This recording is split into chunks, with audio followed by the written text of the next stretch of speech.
हर साल हम दीपावली का त्योहार मनाते हैं। घरों में दियों की चमक, लाइट्स की झिलमिलाहट, मिठाइयों की मिठास और पटाखों की धमाकेदार खुशियां। बाहर की जगमगाहट में एक तरह की उत्सुकता और आनंद छुपा होता है, लेकिन असली जादू, असली प्रकाश तो भीतर की रोशनी में है, उस जागृत चेतना में है जो हमारे इन्फिनिट मैं से जुड़ी है। दीपावली का त्योहार हमेशा से प्रकाश की बुराई पर विजय का प्रतीक रहा है।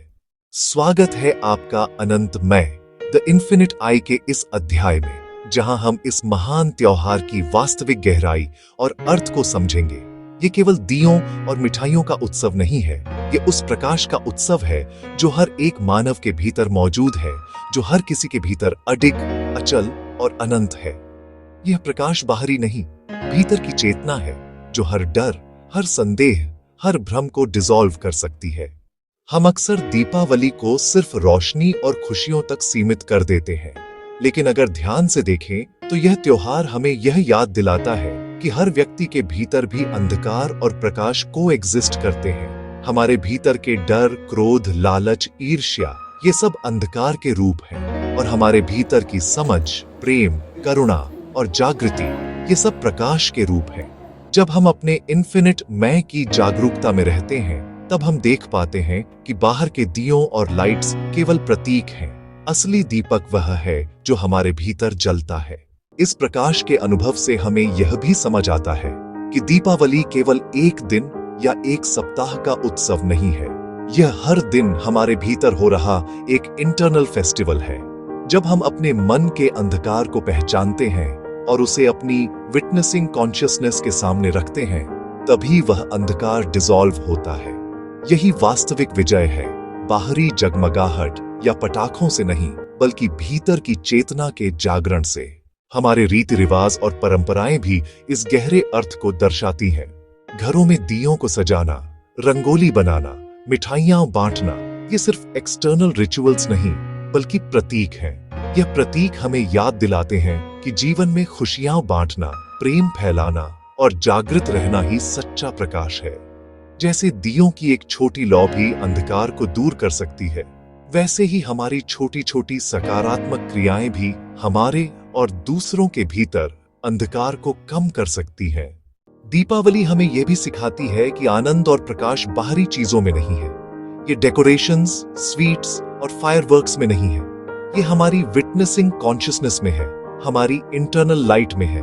जब हम अपने इन्फिनिट मैं में अलाइंड होते हैं, तो न केवल हम अपने भीतर के अंधकार को डिसॉल्व कर सकते हैं, बल्कि हम दुनिया में भी प्रकाश फैलाने लगते हैं। ये प्रकाश कोई फोर्स नहीं, कोई एक्सटर्नल एनर्जी नहीं, ये हमारी स्वयं की जागरूकता, हमारी अनकंडीशनल प्रेजेंस है। हम देखते हैं कि लोग दीपावली के समय उत्साह में बाहर की जगमगाहट में खो जाते हैं, लेकिन यदि हम इसे अपने भीतर की चेतना के साथ जोड़ दें, तो हर दिन, हर क्षण, हर इंटरैक्शन, ये सभी दीपावली का हिस्सा बन जाते हैं। Her smile, her act of kindness, her moment of awareness, ये छोटे छोटे दिए हैं जो अंधकार को दूर करते हैं। यही सच्चा फेस्टिवल है, बाहरी दुनिया की चमक से नहीं, हमारी इंटरनल अवेकनिंग से।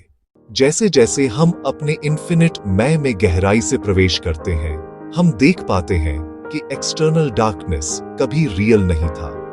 अंधकार केवल हमारी कंडीशनिंग, हमारी अटैचमेंट्स और हमारी फियर्स का प्रोजेक्शन था। और जब ऑब्जर्वर जागृत होता है, जब हम विटनेसिंग कॉन्शियसनेस में रहते हैं, तब अंधकार अपने आप डिसॉल्व हो जाता है। यह इंटरनल लाइट इतनी शक्तिशाली होती है कि कोई भी बाहरी सर्कमस्टेंस इसे शैडो नहीं कर सकता। दीपावली का यह संदेश हमें हर साल याद दिलाता है कि अच्छाई, प्रकाश और जागृति हमेशा विजयी रहते हैं। चाहे कितनी ही बाधाएं आए, चाहे कितनी भी कठिनाइयां हों, यह प्रकाश हमेशा हमारे भीतर मौजूद है। और जब हम इस प्रकाश को पहचानते हैं, तो जीवन का हर दिन, हर क्षण एक फेस्टिवल बन जाता है। हम सिर्फ एक्सटर्नल सेलिब्रेशन नहीं करते, हम अपने इंटरनल कॉन्शियसनेस का सेलिब्रेशन करते हैं। तो आज इस दीपावली पर याद रखें कि असली प्रकाश बाहर नहीं, भीतर है। हर दिया, हर मिठाई, हर पटाखा केवल एक्सटर्नल प्रतीक है।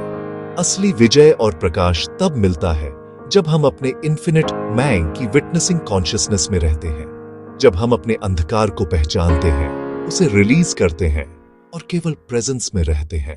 अब मैं आपसे पूछना चाहता हूँ, इस दीपावली पर आप अपने भीतर की इंटरनल लाइट को किस तरह जागृत करेंगे?